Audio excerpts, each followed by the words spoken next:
Shabbat Shalom, Shana Tova. Shana Tova.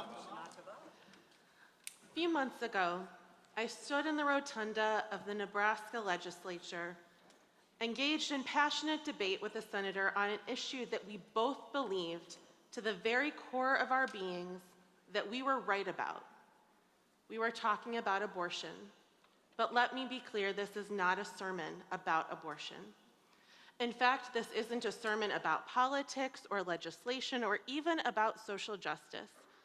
It's a sermon about how to disagree with someone when what you disagree about confronts that which you each see as fundamental human rights and moral and ethical truths. You can imagine how in a situation like this one, it would be easy to get heated and emotional. And in fact, it's hard not to be when what you each believe that what is at stake gets at the heart of what it means to be human.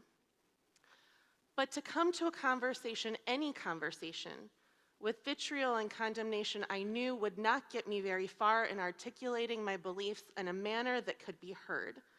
So despite knowing that we would not agree, and that it had the very real potential to become contentious, I promised myself that I would remain calm, that I would be true to myself and to my values, that I would share my beliefs and speak about why my faith guides them to me in the same very real way that other people's faith guides them to a different conclusion. And I promised myself that I would listen with the intent to understand rather the intent to respond. I hoped for a positive interaction, but the encounter was painful and it was disappointing. We spoke to one another calmly and with civility, but it looks clear that the senator was not interested in listening to my viewpoint with the intention of learning something about me and my beliefs. But still I pressed on with the hope that some small piece of my truth could find its way into what seemed to be a barricade in his mind, unwilling to be opened even the smallest fraction of an inch to allow for new perspectives to enter. I wish that I could give you a play-by-play to share what exactly that we said. But even minutes after the exchange, I couldn't recall all of the specifics, only the anger and the sadness that I was left with, and the pain of feeling disempowered and disenfranchised. Because instead of listening to try to understand me and my perspective, the senator listened with the intention of proving to me why my concerns were unjustified and ill-founded, and why my anger was illogical, and why my fears were irrational. When our conversation ended, I thanked the senator for his time and I walked away, still reeling at what just happened. About a week later, I received a message asking if I would be willing to speak to a reporter doing a story on the rude and dismissive behavior of our state senators. And I confess, I thought about it. I thought about how good it would feel to call out this senator for his behavior, for his unwillingness to listen respectfully, and for his inability to hear and represent viewpoints of his constituents, whether or not they supported his own. In the end, I didn't take the interview. I knew that there could be nothing gained from it other than feeding into the cycle of frenzied polarization and distrust that has become the cultural norm for the day. And precisely for that reason, precisely because of this intense polarization and siloing that is happening across the spectrum of beliefs and interactions in today's world, because of the echo chambers that isolate us and breed this culture of mistrust, I want to share with you something that I've been thinking about and wrestling with over the course of these past few months. And that is to think about what it means to be in relationship, in real relationship, with other human beings that does not depend on thinking or acting or believing or feeling the same way, and wrestling with that dissonance, and even growing and changing as a direct result of that struggle. This notion that we can't talk to one another to find some kernel of middle ground has become more and more pervasive in the world that we know today. Everything from the news that we read, to the TV that we watch, to the social media that we consume tells us over and over and over again that we are right, and anyone who disagrees with us has to be inherently wrong. And that doesn't only breed animosity and mistrust, it breeds something far worse. It breeds contempt. Arthur Brooks, a Harvard professor and author and social scientist, writes about what he calls today's culture of contempt. Social scientists, he says, define contempt as anger mixed with disgust. And 19th century philosopher Arthur Schopenhauer characterizes it as the unsullied conviction of the worthlessness of another.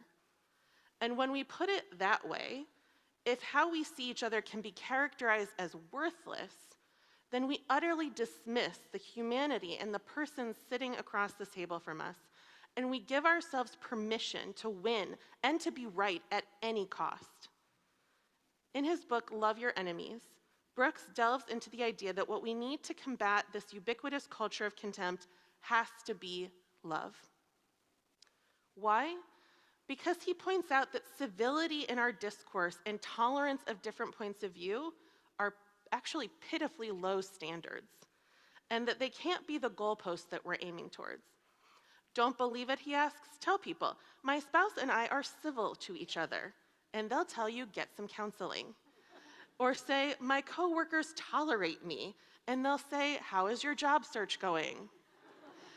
The only way to actually combat the culture of contempt, the only way to move beyond disgust and suspicion for one another has to be far more radical and far more subversive, Brooks said, and love is the only answer.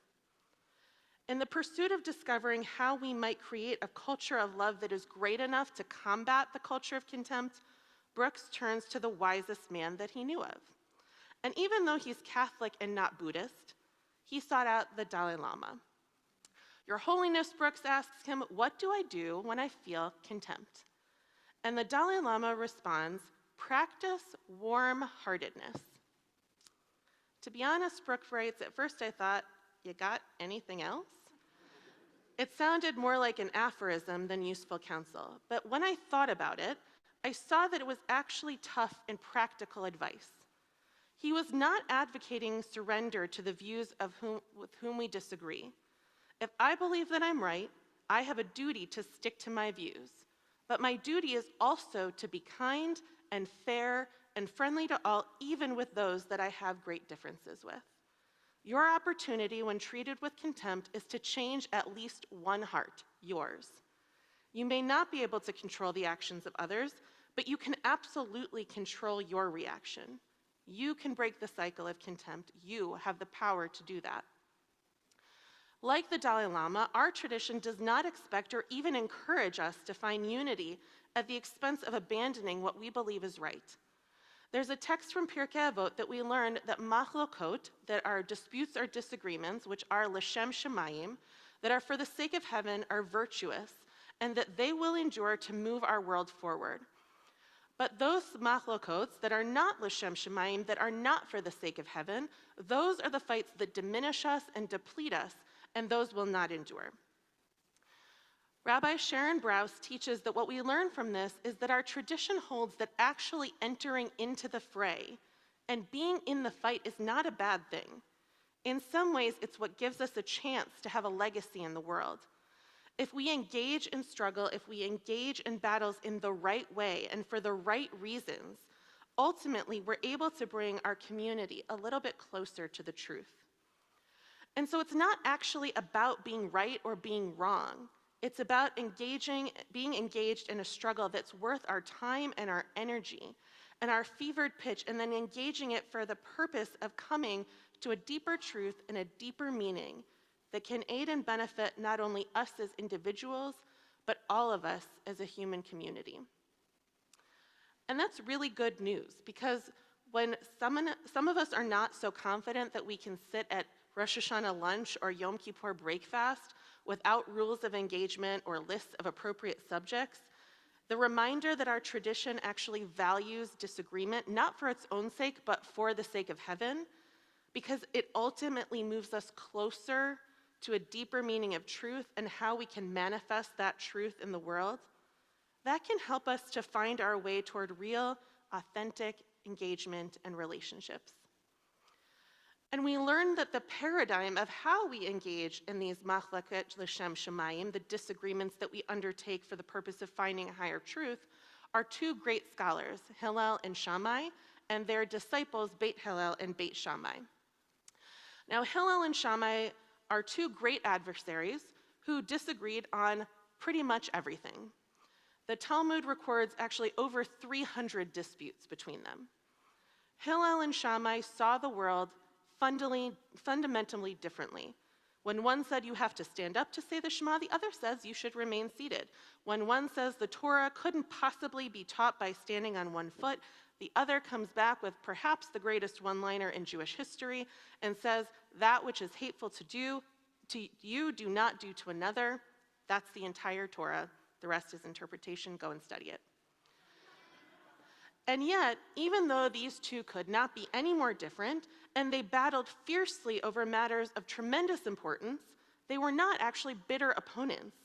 In fact, they were in true and authentic and even intentional relationship with one another, allowing their families to marry into each other's families. And that's how we know the Talmud says that they practiced love and friendship. And they maintained this intentional relationship all throughout one of their most famous disputes, a 3-year argument, 3 years, in which each side was absolutely sure that he was right. Shammai says the halacha follows us, and Hillel says, no, the halacha follows us. And finally, after 3 years, the bat kol, this heavenly voice, comes down and says, Elu ve'elu, divrei Elohim chayim hen, both these and these are the words of the living God. You are both right. There is truth to what both of you are saying. The bat kol says there's truth in it all. So just take that in for a minute. After a 3-year-long argument, you learned that you are right, but that your opponent is also right. But then the heavenly voice says, but the halacha, the law, will go according to Beit Hillel. And we're left to wonder, how can that be? Why is it that if they're both right, if both are really the words of God, that Hillel gets to win? And in fact, in almost every machloket, in almost every disagreement between Hillel and Shammai, Hillel wins. And the answer that we find is that while both Hillel and Shammai were engaging in the dispute for the sake of heaven, and they were in pursuit of the greater truth, they did it differently. Beit Hillel, the text says, engaged with kindness and with graciousness, and they taught their own ideas and the ideas from Beit Shammai. And not only that, Beit Hillel went so far as to teach Shammai's opinions first. Imagine what it would look like if we used that model in today's world. Imagine if we understood that that's what it takes to win an argument, to engage with kindness and with graciousness, and to teach your opponent's ideas because you actually believe that there may be some merit to them, that there may be some small kernel of truth even if you disagree.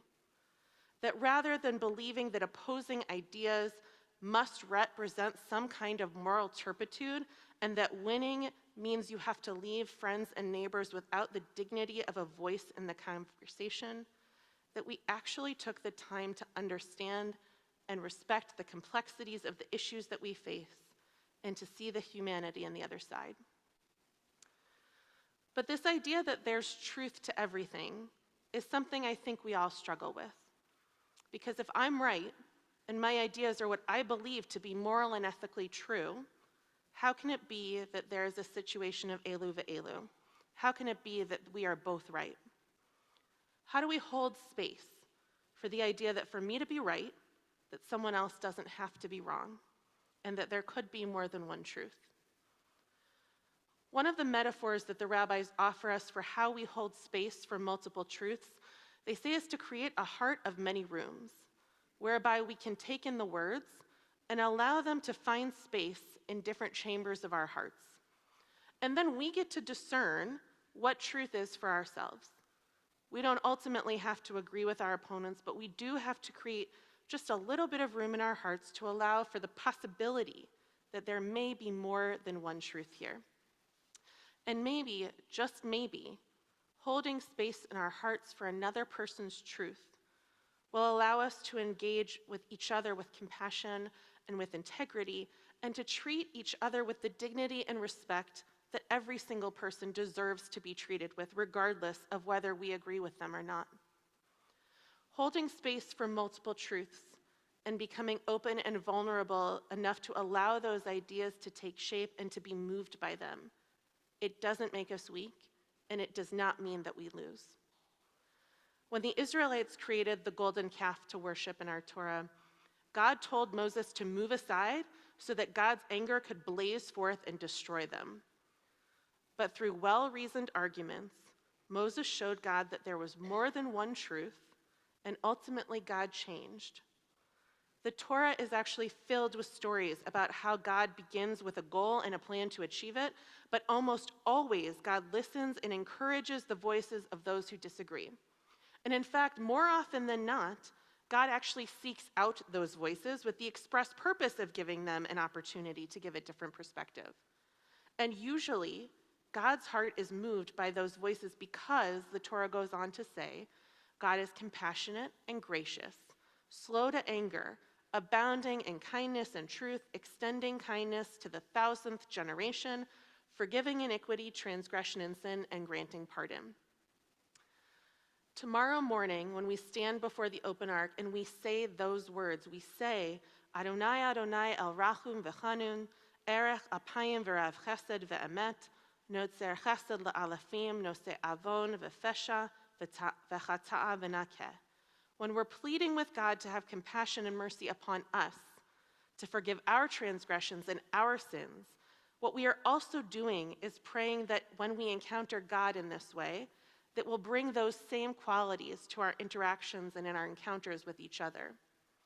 Because if God can be moved by somebody else's story and somebody else's truth, then how can we, as human beings made in God's image with that spark of divinity that is embedded within our spirits, how can we do any less? When I confront my opponent and I want nothing more than to let my righteous anger blaze forth and tear him down, instead what I am called to do is to respond with kindness and with compassion and with graciousness, to be slow to anger. When I got home from that encounter with the senator a few months ago, and I was given that opportunity to give an interview that would, in essence, contribute to a smear campaign, I was, as I said, tempted to say yes. But all that would have really done was to allow my anger to blaze forth and tear someone else down, when what I really needed to be doing in that moment was opening another chamber of my heart and making space for another truth so that I could engage with integrity and with humility. I had a choice. So instead of giving the interview, I wrote the senator a thank you note. I thanked him for his time, for stepping out from the legislative floor during the debate, for giving me the dignity of a conversation. And I said that I hoped that we would meet again to continue talking about issues that really mattered to us. We would not persuade one another wholesale, but perhaps we could still be in relationship and we could still find ways to listen to each other with the intent to understand. And to my surprise and delight, a couple of weeks later, I received a handwritten response from the senator, thanking me for my time and for my perspective, thanking me for speaking to him with kindness, and agreeing that there may be opportunities to talk and work together in the future. When we are confronted with these situations, we get to choose how we respond. Nobody is saying that we shouldn't step into the fray. Nobody is even saying that we shouldn't fight for what we believe.